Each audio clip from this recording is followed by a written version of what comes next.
Halo semua, nama aku Daniel dan di video kali ini kita akan kembali lagi membahas seputar Bitcoin ya teman. Nanti aku juga bakal bahas hal-hal yang menarik yang membuat aku tetap stay invested di dalam Bitcoin. Nah kalau misalnya kita lihat ke belakangan ini ada salah satu lagi berita yang lumayan bullish ya teman. Teman-teman bisa baca ini, fact UAE Sovereign Wealth Fund have invested 2.5 billion in Bitcoin and crypto since December. Nations are buying the dip. Jadi dari sini aja kita bisa lihat bahwa negara-negara udah sebagian mempertimbangkan Bitcoin ya teman, dan ini udah merupakan salah satu aset yang bahkan dianggap sah dan bahkan dipandang oleh negara. Setelah US kemarin udah sahin Bitcoin Strategic Reserve, terus adopsinya juga makin oke di Brazil, banyak negara lain juga udah mulai mengakumulasikan seperti El Salvador, Bhutan, dan sebagainya. Dan sekarang UAE punya Sovereign Wealth Fund atau SWF-nya itu juga mengakumulasikan Bitcoin ya teman. Jadi ini sangat bullish. Dan kalau misalnya nanti udah mereka semakin yakin dan belinya semakin banyak lagi, itu akan bisa mendorong adopsi Bitcoin. Dan seperti yang teman-teman ketahui, dana mereka itu kenceng ya. Kalau misalnya mereka pengen beli lebih banyak, aku sangat yakin itu mereka bisa banget. Karena itu mereka oilnya kaya banget ya teman. Kita ikuti aja terus perkembangannya, nanti pasti satu persatu negara mulai seperti itu. Bahkan kalau misalnya Indonesia nanti ikutan dan antara ada yang katakan 10% aja digunakan untuk membeli Bitcoin, waduh itu kita bisa mendapat hingga jutaan Bitcoin. Dan tentunya itu bisa menjadi sangat bullish. Tapi kita lihat aja nanti bakal seperti apa ya man. Nah berikutnya ini juga Cina juga udah perlahan-lahan pasti udah mempersiapkan sesuatu ya. Ini teman-teman bisa baca dari berita dari Forbes. Ini sebenarnya dari beberapa saat yang lalu. China is quietly priming a 1.4 trillion Bitcoin price boom. Jadi kalau menurut aku pribadi, Cina itu nanti perlahan-lahan pasti mulai juga ngikuti. Walaupun sebenarnya mereka nggak suka, tapi karena US udah melakukan itu, jadi mereka juga terpaksa harus melakukan itu. Itulah yang namanya game teori ya. Karena kalau misalnya nggak lakuin, nanti dia bakal ketinggalan sendiri sama US. Jadi mau nggak mau, walaupun nggak suka, tetap harus adopsi juga. Dan kalau misalnya nanti US udah akumulasi banyak, pasti nanti negara-negara lain juga bakal ikutan ya, men. Nah, kalau misalnya teman lihat ke belakangan ini, mungkin harga Bitcoin lagi nggak merah-merah banget, cuman ada sideways dan di situ-situ aja. Range-nya juga ranging di situ-situ aja, nggak kemana-mana. Tapi satu hal yang aku perlu ingetin ke teman-teman adalah di saat nanti Bitcoin mengalami penurunan, sebenarnya kamu nggak perlu takut. Karena kamu perlu baca satu quotes ini ya kan. Menurut aku ini quotes yang powerful banget. Dan di saat bear market terjadi, ini adalah quotes yang selalu aku ingat. Yaitu ini dari Baron Rothschild, "Buy when there's blood in the street, even the blood is your own." Jadi di sini intinya adalah di saat nanti terjadi bloodbath, di saat nanti terjadi market crash yang gila-gilaan, koreksi yang dalam banget, yang kamu harusnya lakukan adalah membeli dan mengakumulasikan di saat semua harga terdiskon. Bahkan kalau misalnya darahnya adalah darahmu sendiri. Istilahnya kalau kamu lagi floating loss pun di saat nanti market udah turun, yaitu sebenarnya kesempatan kita untuk membeli lebih banyak lagi. Tapi tentunya kalau kita pengen melakukan itu, tentunya hanya di aset tertentu baru kita boleh melakukan itu. Kalau asetnya emang kita udah tahu asetnya itu bagus dan dalam jangka panjang pasti naik, baru boleh melakukan hal seperti itu ya men. Jangan sampai kita melakukan itu misalnya di saham yang perusahaannya kurang, atau misalnya kita koin-koin yang nggak jelas kita lakukan metode seperti itu, yang ada nanti kita bisa mengalami kerugian yang semakin dalam lagi. Tapi kalau misalnya Bitcoin, aku berani melakukan ini di saat Bitcoin harga turun, aku malah akan menyiapkan uang, cari uang gimana caranya, dan aku akan mengakumulasikan lebih banyak lagi Bitcoin. Karena aku percaya nanti 10 tahun dari sekarang, 20 tahun dari sekarang, harga Bitcoin bisa dipastikan jauh lebih mahal dari nilai saat ini.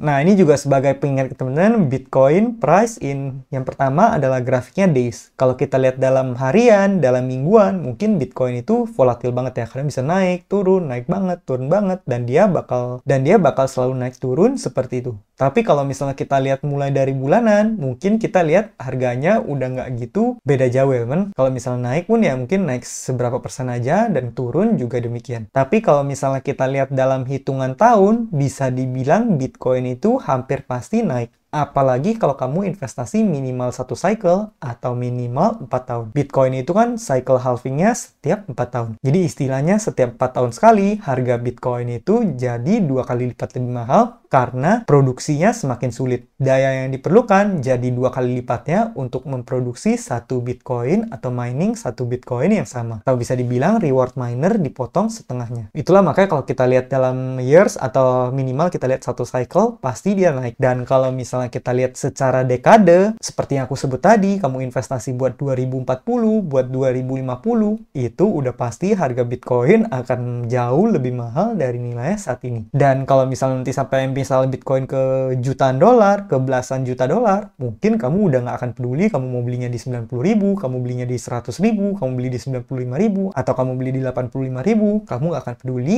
karena kamu udah mengalami keuntungan yang banyak banget. Itulah kenapa aku rekomendasi teman-teman untuk investasi Bitcoin untuk jangka yang super panjang aja dan gunakan uang dingin aja. Jangan sampai kamu menggunakan uang panas, uang dapur, kamu pakai untuk membeli Bitcoin ya teman. Nanti yang ada kalau kita lagi butuh uang, kita malah cairin Bitcoin, dan kondisinya lagi floating loss, yang ada kita malah mengalami kerugian. Nah, ini aku juga sempat baca-baca di forum, ada seseorang yang mencoba menanyakan pandangan AI. Kalau nggak salah nih, AI yang dipakai adalah ChatGPT, tanya-tanya seputar Bitcoin. Bitcoin itu kira-kira di masa depan seperti apa? Dan AI aja, AI itu kan lebih pintar dari kita, dan udah di-feed banyak banget informasi ya, teman. Dari semua makroekonomi, finance, keuangan, dari dunia, dari adopsi Bitcoin, pasti dia udah tahu lebih banyak dari kita. Dan pandangan AI sendiri, Bitcoin itu di kedepannya akan kemungkinan menjadi global digital reserve asset, di mana nanti bakal digunakan sekitar 20% sampai 40% dari orang di seluruh dunia. Dan itu angkanya bisa menjadi miliaran ya, teman. Walaupun sekarang mungkin Bitcoin masih digunakan oleh berapa puluh atau berapa ratus juta aja. Jadi masih banyak banget potensi pertumbuhannya. Nah, kemudian Bitcoin itu nanti di masa depan bisa mencapai harga 1-5 juta untuk dolar saat ini, atau 10-25 juta kalau di-adjust dengan inflasi. Dan Bitcoin itu kan seperti yang ini udah aku pernah bahas, 15-17 juta itu akan masih bisa diakses. Karena kan Bitcoin walaupun jumlahnya 21 juta, tapi ada sebagian yang hilang, sebagian yang udah mungkin di hold, sebagian yang udah nggak bisa diakses lagi. Jadi Bitcoin itu hanya ada belasan juta. Dan ini nation atau corporation might hold 8-10 million BTC. Yang artinya nanti institusi, company, negara, dan pihak-pihak semacamnya itu bisa megang sampai 8-10 juta Bitcoin. Jadi cuma ada mungkin sekitar 5-7 juta Bitcoin yang dipegang oleh orang-orang retail seperti kita. Jadi bisa dibilang Bitcoin yang tersebar di retail itu dikit banget ya teman. Dan seperti yang kamu ketahui, jumlah orang atau miliarder di dunia ini aja jumlahnya udah puluhan juta. Jadi bayangin koinnya cuma segitu akan diperebutkan sebanyak itu orang. Makanya di sini dia bahkan bilang untuk kamu punya 0,00035 Bitcoin aja, kamu udah bisa menjadi top 50% atau average. Dan untuk 0,035 Bitcoin udah bisa jadi top 1% di dunia, men. Bayangin kamu udah lebih kaya dari 99%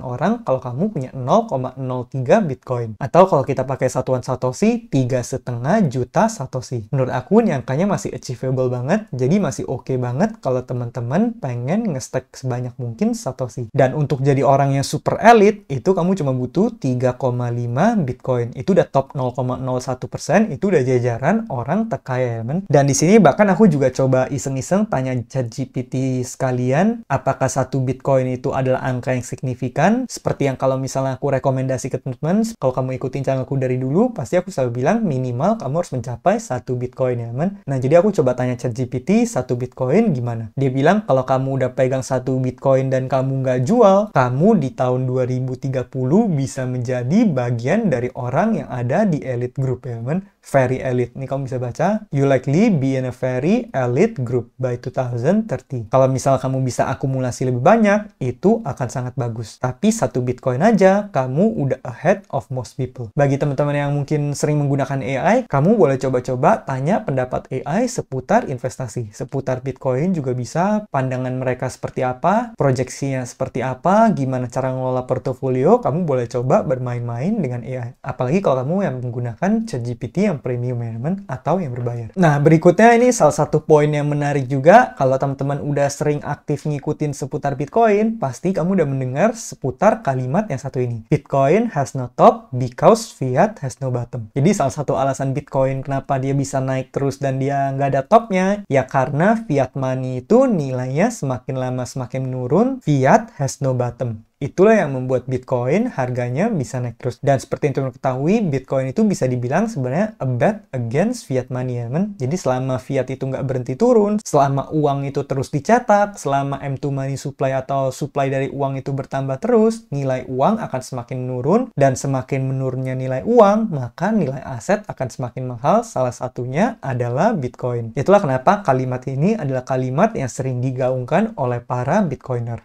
Bitcoin has no top because fiat has no bottom. Dan aku juga salah satu orang yang percaya dengan hal ini. Nih, teman-teman bisa lihat di sini McDonald itu angka inflasinya seperti apa. Karena ini salah satu contoh aja ya, men. Kita nggak usah ribet-ribet. Kita paling ambil contoh makanan atau yang sering kita jumpai dalam kehidupan sehari-hari. Kamu bisa lihat di tahun 1960 harga Big Mac itu berapa? Itu cuma $0,65. Dan kalau misalnya kita fast forward ke saat ini, Big Mac itu harganya udah bahkan bisa mencapai $6.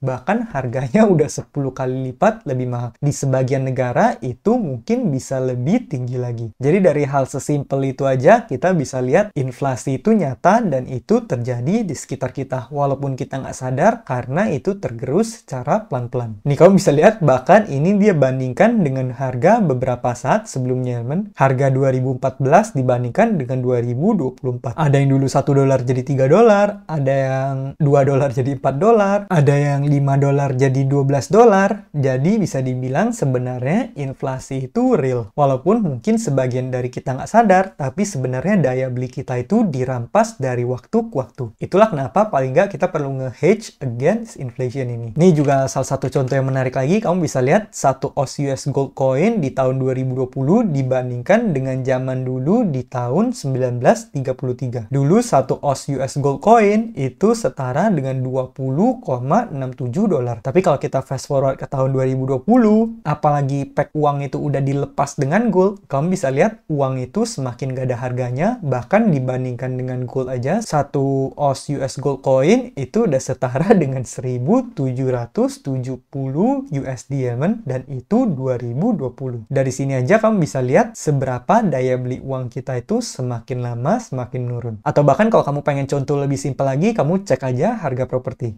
Coba kamu cek rumah di Alam Sutra 10 tahun, 20 tahun yang lalu, kamu bandingkan dengan harga tahun ini, kira-kira naiknya seperti apa? Itu kamu bisa lihat perbandingannya. Nah, ini sebagai penutup aja, pada akhirnya the harder money will always win ya, men. Ini kamu bisa lihat Bitcoin dibandingkan dengan aset-aset lainnya. Karena kalau misal teman-teman ikutin perkembangannya, kalau misalnya kamu udah baca beberapa buku yang aku rekomendasikan, dari mulai Bitcoin standar, Broken Money, kamu pasti tahu di zaman dulu itu orang bahkan menggunakan instrumen lain sebagai uang. Karena uang itu udah melalui evolusi yang panjang. Dari zaman dulu orang menggunakan kerang, menggunakan material lain, dan kalau misalnya dibandingkan, pada akhirnya yang paling superior adalah Bitcoin. Kamu bisa lihat di sini walaupun gold itu bisa dibilang salah satu yang paling superior juga, karena kamu bisa lihat dari zaman dulu sampai sekarang gold itu masih dipandang. Dan seperti yang kita ketahui, Bitcoin bahkan udah lebih oke lagi karena Bitcoin adalah gold 2.0 atau bisa dibilang digital gold. Itulah kenapa aku suka berinvestasi di Bitcoin. Walaupun sebenarnya kalau kamu pengen pegang gold, ya menurut aku pribadi juga boleh kamu lakukan. Cuma kalau aku pribadi, aku lebih suka Bitcoin. Dan pada akhirnya, the hardest money will always win ya, man. Bagi teman-teman yang belum baca, kamu boleh coba baca buku-buku yang aku rekomendasikan. Nah, mungkin sekian aja pembahasan kita pada video kali ini. Bagi teman-teman yang belum subscribe, pastikan kamu subscribe dulu. Kemudian kamu boleh menggunakan kode referral yang aku tulis di bawah kalau kamu pengen menggunakan platform untuk membeli Bitcoin supaya kamu dapat bonus. Mungkin sekian aja video pada kali ini. Semoga video ini bermanfaat, dan akhir kata, jangan lupa untuk selalu invest in yourself. Sampai jumpa di video berikutnya. Bye!